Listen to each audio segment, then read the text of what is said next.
Let's unpack this. We're diving into a fascinating and frankly pretty complex story today. Yeah, it really is. We're looking at the Southern Chinese community in Haiphong, Vietnam. Right, this really vibrant community, how they built up this incredible presence and prosperity in this bustling port city. Exactly, a Bless city that was, a major economic engine in colonial Southeast Asia. you. And a lot of that energy, that dynamism came from this migrant community. They built significant prosperity, often really from the ground up. Absolutely. And their story, it's not just about business and success, is it? Not at all. It's completely tangled up with the incredibly chaotic history of Vietnam in the first half of the 20th century. Yeah, I mean, this community found itself right in the middle of clashes between colonial powers, invading armies, revolutionary movements. Just a really turbulent time. Mm-hmm. And our sources for this, they give us a pretty rich picture. We're drawing on both, wider historical analysis and some more specific, almost personal accounts sometimes. Which gives us a unique window, right, into how this particular community navigated these huge external forces. Exactly. From the French colonial period right through the very confusing aftermath of World War II. So our mission today, it's pretty clear, I think. We want to understand how this community flourished, first off. Right. Then figure out who the key players were, and there were a lot of them. Yeah, the French, the Japanese, the Chinese army later on, the Vietminh. And, of course, the Chinese residents themselves. And ultimately, we need to try and understand why this remarkable prosperity they built in Haiphong, why it essentially disappeared after World War II. Okay, so let's set the scene first. Haiphong itself. It wasn't always this major city we're talking about. No, it developed over time. Its transformation really kicked off under French pressure. There was a treaty back in 1874 that opened the port, allowed a French military presence. Right. And then the French really doubled down, didn't they? Officially establishing it as a city, a major naval base by 1888. Exactly. And this deliberate development by the French, it created the opportunity and really the need for a large influx of people, to actually make the port work. And that's where the large-scale Chinese migration comes in. That's what the sources point to. Hmm. While there were, some Chinese people there earlier, the big wave happened after the French were fully in control, late 19th, early 20th centuries. So where were they coming from mostly? Primarily southern China, regions like Guangzhou, Guangdong, Fujian, and the reasons often instability back home. Like what sort of instability? Well, you had the Opium Wars, the Taiping Revolution, later the Sino-Japanese War. All these things pushed people to look for, new opportunities, maybe more security elsewhere. And they came in huge numbers, didn't they? What was the scale we're talking about? Oh, it was dramatic growth. By the early 20th century, the Chinese population was the second largest group in Haiphong. Second only to the Vietnamese themselves. Exactly. The sources show this jump like maybe 200 people around 1888 Wow, tiny. to over 20,000 by 1929. 20,000. In just, what, 4 decades? That's incredible growth. So what was life like for them? They must have clustered together. They definitely did. They formed their own distinct area, mainly along the Tam Bac River. The French administration actually formalized this, dividing the city into quarters. French, Vietnamese. And Chinese quarters, yes. And there's that description from the sources, right? Someone called the Chinese quarter chaotic but always animated. Yeah, I think that was Mayor Merlot. It captures that sense of vibrancy. On the ground, it was like a world unto itself. How so? They basically replicated life from southern China. Their own streets packed with shops, restaurants, a big food court, those distinctive narrow tube houses you see. And they built their own institutions, too. Absolutely. Temples, like the Tambat Temple, schools for their kids, even hospitals is a very lively, sort of self-contained community. Okay, so strong internal community life. But how did they fit into the French colonial system? Did they have any, political clout? Politically, very little, actually. The French used this system, the Bang Sang system. What was that? It basically organized the community by their region of origin back in China. The Fujian group, the Chaozhou group, and the French appointed leaders for each. It helped the French manage them. But actual representation? Minimal. On the city councils, it was overwhelmingly French. Maybe a couple of seats for Chinese or Vietnamese representatives, but not much real power there. Okay, so limited political voice. But the economy. You mentioned prosperity earlier. That must have been where their influence really lay. Oh, absolutely. This is where they truly dominated. They weren't just, running small shops. The sources show they became major players across the board. Yeah. Trade, industry, finance. Can you give us some examples? What kind of things were they doing? Sure. They were central to the rice trade, which was Mhm. huge. They dominated import-export. Big companies like Thai Sat are mentioned. They ran significant workshops, mechanical repairs, tanning, textiles, that sort of thing, Yep. traditional medicine shops, printing businesses, and crucially, they established and ran major banks right there in Haiphong. Banks, like proper banks. Yeah, Bank of China, the Bank of Transportation, they had branches right there. Wow. Banks, workshops, major trading houses. It sounds like a whole economic ecosystem they built. What else? Auction services, they own hotels, dance halls, cinemas, and yeah, the sources also mentioned opium dens being operated by some. Yeah. There were specific prominent merchants who became really wealthy and influential in the city's economy. So incredibly successful economically. How did that work with the French? Was it purely adversarial or was there some collaboration? It was complex, definitely. The French did grant them certain privileges, Like what? things like specific business licenses, sometimes reduced taxes, because, their economic activity was vital for the port and the whole French colonial economy. So that helped their businesses thrive. But there were strings attached, Oh, restrictions. yes. There were limitations like on international shipping routes they could use, and there were definitely underlying tensions. And it's with who? The Mhm. French. Or, Both, really. There was anti-Chinese sentiment sometimes from the Vietnamese population. There was a notable anti-Chinese movement in 1927. that sounds serious. It was serious enough that the Chinese Trade Society in Haiphong actually appealed back to the government in China, and this led to the Nanjing Convention in 1930. What was that? It was specifically aimed at protecting the interests of Chinese businessmen in French Indochina. Shows you at the level of concern. Interesting. And you mentioned Haiphong's strategic position earlier as a gateway. Yeah, that's another key piece. It wasn't just a local hub, it was a vital gateway to South China, especially using that Haiphong Yunnan Railway. And that route became even more critical later on, didn't it? Especially with the war in China. Precisely. After the Sino-Japanese War really escalated in 1937, that railway was a lifeline for transporting goods into China, and the Chinese community in Haiphong was right there, facilitating a lot of that trade. Shows their connections were strong. And organized, too. They formed the Chinese Chamber of Commerce in Tonkin in 1939. That really highlights their collective economic power and coordination. Okay, so we've got this picture. A thriving community, economically dominant, navigating French rule, regional tensions. What caused the big shift? What turned the tide? Well, the major turning point, the thing that really began to unravel its prosperity, was the Japanese occupation, starting in 1940. Right, Japan moving into Vietnam.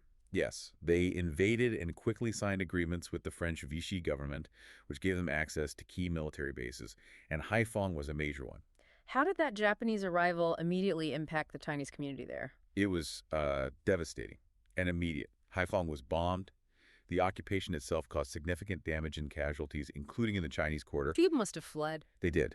The sources estimate around 500 Chinese residents left Haiphong very quickly, trying to get to places like Yunnan or Hong Kong for safety. So physical danger, displacement right off the bat.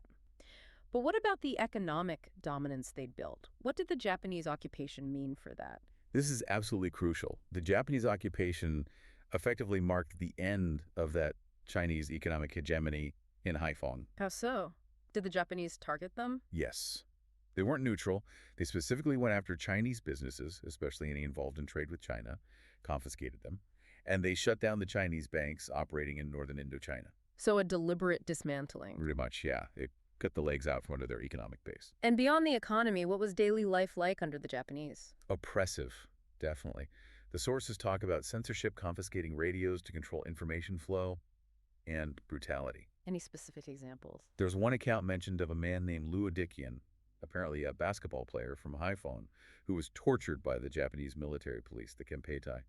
Hmm. So yeah, it was a harsh, dangerous environment. And during this time, the Vietnamese resistance is shifting focus too, right? Exactly. While they'd resisted the French for decades, the primary target now became the Japanese invaders. And this context is vital for understanding the formation of the Vietminh in 1941, led by Ho Chi Minh, trying to unite those anti-Japanese efforts. Okay, so the Japanese occupation shatters their economy, brings hardship. Then the war ends, August 1945. Japan surrenders. What happens in Haiphong right after that? This is where things get maybe even more complex and chaotic for the community. Mm. After Japan's surrender, the Allies decided at the Potsdam Conference. Right, dividing up responsibilities. Exactly. They decided that Chinese nationalist troops, the Guomindang, or Guojun as the sources call them, would accept the Japanese surrender in northern Vietnam, north of the 16th parallel, Which includes Haiphong. which includes Haiphong, yes. So Chinese troops are coming in. How did the local southern Chinese community react to that? Initially, immense excitement, jubilation even. The first Chinese Nationalist Army unit started arriving around August 18, 1945. Why so much excitement? Well, think about it. After years under French colonial rule, then the really harsh Japanese occupation, they saw these troops as representing a victorious homeland. Liberators, essentially. Okay, I see. So they were welcomed enthusiastically. People formed committees, like the Chinese Youth Welcome Committee, the Overseas Chinese Service Corps, to help the arriving soldiers. Kuomintang Party activities also started up again openly. And what was the official mission of these Chinese troops? The official line from the command was clear. Just accept the surrender, don't interfere in Vietnamese internal affairs. And initially, some of the first units, like a Special Action Force detachment, parts of the 62nd Army, observers said they seemed disciplined, even friendly. Sounds positive, especially after the Japanese. But you said it was chaotic, so where did things start to go wrong? This is where the story takes a really difficult turn, according to our sources, particularly when the 52nd Army arrived. Discipline just seemed to collapse among many of the Chinese troops. Collapse how? The language in the sources is incredibly stark. It says, military discipline was corrupted. They engaged in rape, adultery, plunder, and looting. Wow. That's a shocking contrast to the initial welcome. What kind of specific incidents led to that view? The sources give some troubling examples. One account mentions troops harassing a young singer in a restaurant. Okay. But maybe more seriously, there was an incident where a wealthy Chinese businessman in Haiphong was actually kidnapped and held for ransom. By the Chinese troops. It seems so. The Overseas Chinese Service Corps, the same group formed to welcome them, had to get involved to negotiate his release. And that incident really exposed the corruption and lack of discipline within certain units, specifically pointing fingers at a unit from that 52nd Army. That must have been incredibly disillusioning for the local community. Absolutely. And it wasn't just personal safety. There was also severe financial chaos caused by this military presence. Suddenly, Haiphong was flooded with multiple currencies. You had the old and new Vietnamese dong, but also Chinese yuan, and this other currency called guanjin from the mainland. All circulating at once, with no stable exchange rate, I bet. Exactly. No clear, stable rate. And you had Chinese troops and officials bring in huge amounts of guanjin and yuan. Plus, widespread speculation officials exchanging these currencies for Vietnamese dong on the black market, trying to profit. Recipe for disaster. Total disaster. This massive influx of unstable money, plus the speculation, it led directly to hyperinflation. Trust in the Chinese currencies just evaporated. What did that mean for people living there? Prices for everyday things just skyrocketed. 4, maybe 5 times higher in just a few months. Imagine trying to run a business or just feed your family in that kind of environment. Utterly destabilizing. Yeah, you can really see how that initial hope and jubilation would sour very, very quickly. There's a quote in the sources that captures this shift perfectly. It's just 3 short sentences reflecting the overseas Chinese feelings. When the Guojun came, there was jubilation. When the Guojun stayed, there was resentment. When the Guojun left, there was gratitude to heaven and earth. Wow. That says it all, doesn't it? From celebration to resentment to relief at their departure. It really does. And meanwhile, while all this internal chaos is happening with the Chinese troops, the French are trying to get back in. Right, trying to reestablish their colonial authority. That must have added another layer of tension. Huge tension. Constant suspicion, outright distrust between the Chinese military officials and the returning French officials in both Hanoi and Haiphong. What were they arguing about? Lots of things, including a serious financial dispute over who should pay for the Chinese occupation forces. Reports suggest the Chinese officials in Hanoi were really unhappy about the French coming back at all, especially given French actions down in the south of Vietnam, where they'd returned earlier. And this friction, this tension between the Chinese troops and the returning French, it actually boiled over into violence in Haiphong, didn't it? It did. A really dramatic incident on March 6, 1946. This was a key moment. What happened? Despite warnings from the Chinese garrison commander in Haiphong, a guy named Wang Liquan from the 53rd Army French ships tried to force a landing at the port. They basically tried to push their way in. And the Chinese forces resisted. They did. Under Wang Liquan's orders, the Chinese garrison fired on the French ships. It led to a naval battle right there in Haiphong Harbor. A battle between the Chinese and the French? What was the outcome? According to the sources, it was pretty decisive against the French attempt. One French ship was sunk, two others were heavily damaged, and the French troops trying to land were captured. The French commander, Abaro, apparently took responsibility later for pushing the issue. And the sources mentioned the Chinese were defending the port area. Yes, and that's significant because that's exactly where the Chinese community lived and worked. Their homes, their businesses were right there. It's also interesting that in the negotiations after this clash, Vietnamese representatives were included. Showing the political ground was shifting. Exactly. They weren't just going to be bystanders anymore. The whole dynamic was changing. So, a direct military clash. What happened after that? Did the Chinese stay? Well, negotiations picked up speed after the March 6th incident. The handover of defensive positions from the Chinese troops to the French forces in the north began later that month. It wasn't perfectly smooth, but eventually, They left. yes, all the Chinese nationalist troops who had come into Vietnam to accept the Japanese surrender completed their withdrawal by May 1946.